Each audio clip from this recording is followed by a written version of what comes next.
Welcome to the second episode in the forest. I hope we can do more of these. I'm here in this urban forest and this is my SSB hat. I do leadership workshops for them. Seema Sashastra Bal, which is the border guarding force on the eastern border of our country. Beautiful organization, beautiful people. They have an absolutely divine training center academy in a place called Gwaldam, which is in the foothills of the Himalayas in Uttarakhand. You sit there on the veranda of the guest house and you can see three mountain peaks, snow peaks. Absolutely fabulous place. This hat they gave me in 2014 as a token of their appreciation and affection, and I wear it in the same spirit. Now I'm here to show you what an urban forest looks like. I want you to take a careful look at what I am projecting now, and then I will talk to you about that.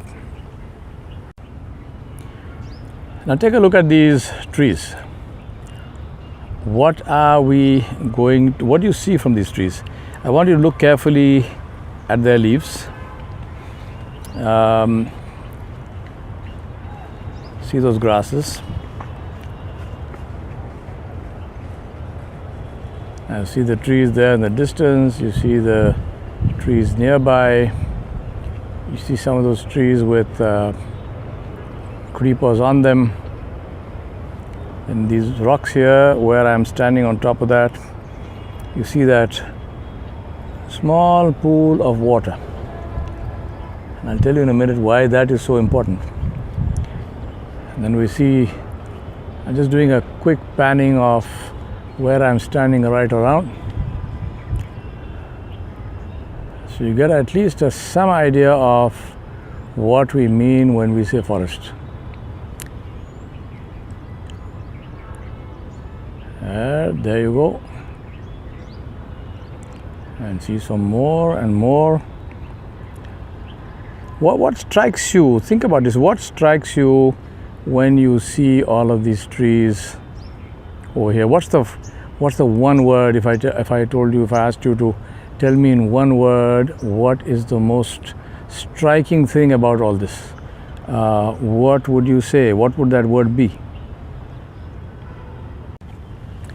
Whatever word you thought, the word that strikes me is not dense, it's not green, it's diversity. If you look at this piece of video which I just showed you, and I'm going to show you some more as we talk, it's diversity. It's literally uncountable types of leaves, uncountable types of grasses, shades of green, which I'm completely beggared for words trying to talk about this and say, well, it's green, is one word green, but what green? There is a green and a green and a green. Now, which green? So it's an absolutely amazing diversity of things. I told you about that little pool of water, and then there it is. There's the little pool of water. Now, if you look at this pool of water, it doesn't look like much, but believe me, this is water for insects to live in and breed in. I don't know if you can see that. I see some mosquito larvae in this already, which become then the food for some other amphibians.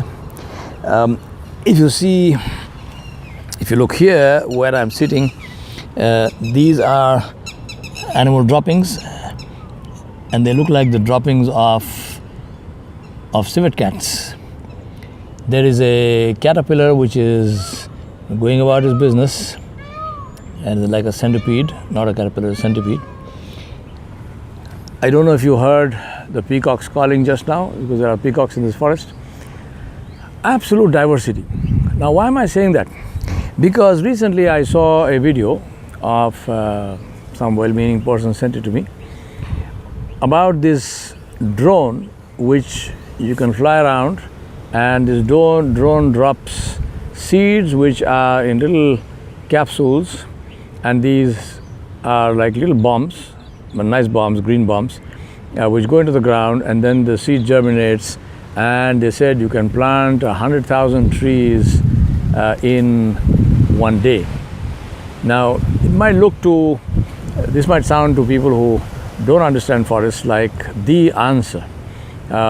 Here we are rapidly and mercilessly reducing this earth to a desert, and we are slaughtering animals, we are cutting trees like there's no tomorrow. We are least concerned about global warming, about carbon emissions, and it looks like the world is going to hit back. And we say, well, here before that happens, I've got my now magic formula. I'm going to fly my drone around and drop the stuff, and I have trees. Now think about that in the context of what I just showed you. Here we are talking about a forest. The single biggest feature of that is diversity. A forest is, to say that a forest is a bunch of trees is like saying a family is a bunch of people. It's as stupid as that. A family is not a bunch of people. A family is a bunch of people, but it is distinguished by the relationships between those people. It's not just a bunch of people. Now, in a forest, there are relationships between the trees. There are relationships between the trees and the grass. There are relationships between the trees and the animals, the mammals and the birds and the reptiles and the amphibians, and where there's water, fish, and above all, insects. The ones that we seem to ignore all the time, although practically our survival on the face of the planet depends on the survival of insects. We don't pay them enough attention, but that is, and they are very much a part of the forest. All of these, the trees, the mammals, the amphibians, the reptiles, the insects, they all live in symbiotic relationships with each other. Now, there are three kinds of relationships, as we know. There are symbiotic relationships, which is where the two or more organisms they live with each other in ways which are mutually beneficial. There is a saprophytic, we look at it from a botanical point of view, the saprophytic relationship, where, for example, an orchid grows on a tree, the orchid doesn't harm the tree gives the orchid support and protection, and that is called a saprophytic relationship, where two organisms are together. One is benefiting from the other without harming it. And then, of course, there is the last of them, which is what we have in our with human beings, which is a parasitic relationship, where we have where one organism lives with another organism, but in a relationship where it harms it, and we are in a parasitic relationship with the world. Very sad to say. So there we are. Here is a forest. So now the forest is not a bunch of trees. So you can't just fly a drone and drop a bunch of seeds and say, well, I've got a forest. No, you don't have a forest. You have at best a plantation. I'm not even talking about the rate of survival of the trees, what happens to them, who looks after them, who waters them, who manures them, how do you prevent them from being eaten, because nice green shoots are primary food for so many herbivores. I'm not talking about pathogens and diseases. Leaving all that aside, all of those things are critically important to the survival of even what you're planting. But I'm saying, even if everything happens, all you have is a plantation. You do not have a forest, and that does not serve the same purpose as a forest. Now, this forest which I am sitting in here is as I told you, it's an urban forest. It's in the middle of Hyderabad, 300 acres of national park, the KBR Park. And the beauty of this is that it has been left alone.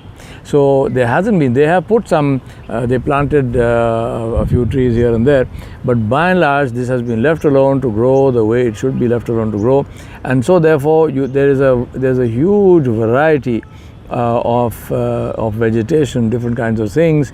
In this park we have, to the best of my knowledge, we have rock pythons, we have rat snakes, we have Russell vipers, we have peacocks, partridges, quails. I have not seen jungle fowl here, although jungle fowl can live here. This used to be jungle fowl habitat at one point in time. I have seen a leopard here, not now, but many years ago. There are no deer, but there is the black-naped hare, which is rabbits. There are different kinds of raptors, different kinds of owls. There's lots and lots and lots of bulbuls with their beautiful trilling liquid calls falling out of the sky as you walk. It is an absolutely beautiful environment, and that is because this place has been left alone. Now I'm saying this, and I'm mentioning this to you, and I'm talking about this urban forest because this is what I want to really put in your mind and say, how can you preserve forests? Don't even talk about replanting forests. I mean, yes, we have to do that. If you go and ruin the land, then you have to, but remember that that's not such a simple proposition. Where on earth are you going to find this kind of diversity? How will you plant it? What will you do? How will you look after it? How will you sustain it and allow it to grow? If you look at some of these things, for example, this forest has absolutely zero commercial value, and that's the beauty, and that's probably the reason why it's been left alone. Whereas in a plantation, your primary focus would be commercial value. You say, well, how much money can I make out of this? Well, out of this forest you can't make any money, but that's a very good thing because that's why the forest is left alone. But you can't make money. However, this forest is giving us things which are, if only we value them. As somebody said, if these trees gave off Wi-Fi, you wouldn't touch a tree. But instead of that, the trees give off something far more beneficial, and that is oxygen. What I'm looking at and what you are looking at here, as you look at that. You are looking at freestanding solar panels which take the light of the sun, they fix carbon dioxide out of the atmosphere, and they produce a waste product called oxygen, and that is what we breathe. Now, if these trees didn't do this work, then this earth would be completely blanketed with carbon dioxide, which comes out of volcanoes, and 50 times what all the volcanoes on the earth put together, what they put out as carbon dioxide, 50 times that is expelled by human beings. We are exhaling and we are producing through our machines, through our animals, cattle, farming and so on, 50 times that carbon dioxide. If we didn't have these trees to reduce that carbon dioxide, and of course not just these trees, but we're talking about the diatoms in the oceans, we're talking about the major forests of the world, this earth would be blanketed with carbon dioxide. And one of the most lethal effects of excess carbon dioxide in the atmosphere is a huge increase in temperatures. The temperature on Venus, for example, which is a planet which is very related to us, the temperature on the surface of Venus is enough to melt lead. If you took lead to the surface of Venus, lead would melt. Now, let's think about how you and I would exist with that kind of heat.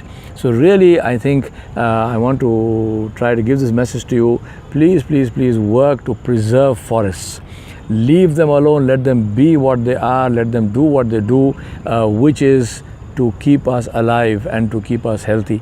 Walk in the forest, look at the forest, enjoy the forest. Go and sit down quietly, don't make a noise, and just sit quietly and watch and literally hear the grass grow. I wish you all the very best, and I hope you like this episode, and until we meet again. Thank you very much.